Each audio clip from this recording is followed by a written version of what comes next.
Hello everyone, welcome back to your science class. I hope you all are staying safe at your home.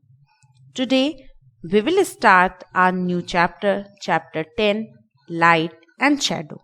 And in today's class we will discuss about what is light, sources of light and their example, types of objects, their features with example, and property of light.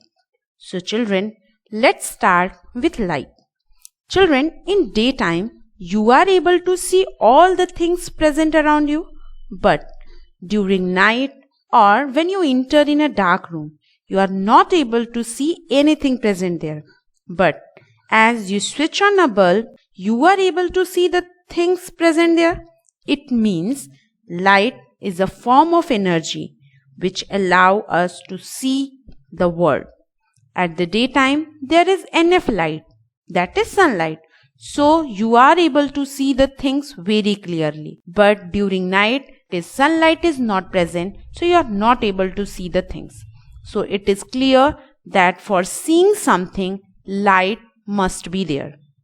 Children, you might have learned in your previous class that some objects produce light on its own, while some objects do not produce light. So, the object that give light like candle, sun and electric bulbs, these objects are called as luminous objects, means those objects which give off light on their own, they are called as luminous objects. Whereas there are some objects which do not give off light on its own. They are called as non-luminous objects. For example, table, chair, pencil, mug, copy, book. These all do not produce the light. Okay. And children, you know that we are able to see these non-luminous objects due to the presence of these luminous objects like bulb, torch or sun. Okay. Now, next topic is sources of light. So children, any object that produce light are called source of light. Like we get light from sun. So sun is a source of light. So children, a source of light can be a natural or artificial. So the sources of light that occur in nature and are not man-made are called natural source of light. For example, sun, stars, some insects like fireflies. These produce light. These are the natural source of light. Whereas there is another source of light that is artificial. So these sources of light are man-made, means created by humans. So they include candle, lamps, matches, electric bulb, LEDs, etc. So let's do an activity. For doing this activity, you need a clear plastic sheet, a piece of butter paper and a thick cardboard. Now, try to look through each type of paper one by one. So first, when you will take a clear plastic, you will see that you are able to see clearly through the plastic sheet. Now, take butter paper and try to see through butter paper, and you will find that you can see through the butter paper partially, means a little bit, not clearly. And now take a look from a thick cardboard. You will find that you will not able to see at all through the cardboard. So, you all find here that some objects allow light to pass through them while some do not. So, on the basis of this, to allowing light to pass through them, objects can be classified into three categories. First is opaque object, second is translucent object, and third is transparent objects. So let's start what are transparent objects. Transparent objects allow you to see clearly through them. Means these objects allow light to pass through them completely. Because of this, we are able to see the things as we have seen through the clear plastic. Other example of transparent objects are glass, clear water, and even the transparent plastic sheets. Next type of object is translucent objects. These objects allow some light to pass through them.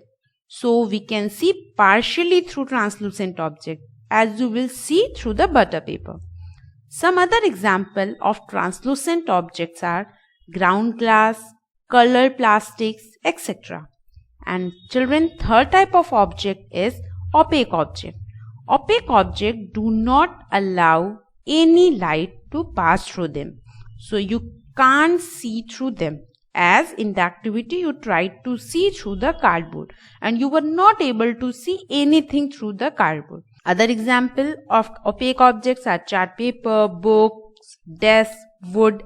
Okay, so in short you can say that transparent objects allow all light to pass through them. So we are able to see clearly through transparent objects. Whereas translucent objects allow only some light to pass through this. So we are able to see the things partially. Whereas an opaque object do not allow any light to pass through them. That is why we are not able to see anything through an opaque object. Let's discuss one of the property of light. That is, light travels in a straight line. So children, light always travel in a straight line. When the path of light gets blocked by an object, it changes its direction and the light can't bend around objects. Let's understand through an activity. Take a candle, fix it on a table and light it. Look at the flame of candle through a tube as showing on the screen. Okay, light reaches the eyes and you will able to see the light of the candle. Now, bend this pipe or the tube from center and look at the flame again. In this case, as the light gets blocked and you will not able to see the light of candle. So children, this shows that light travels in a straight line. So in first case, when pipe was straight, light reached to the eye. But when you bend the pipe, light gets blocked and not reaches to the eyes. So this proves that light always travels in a straight line. So children, this is all for today. Hope you will do the activity discussed here and will try to understand the discussed topic here. Okay, so you all, thank you so much.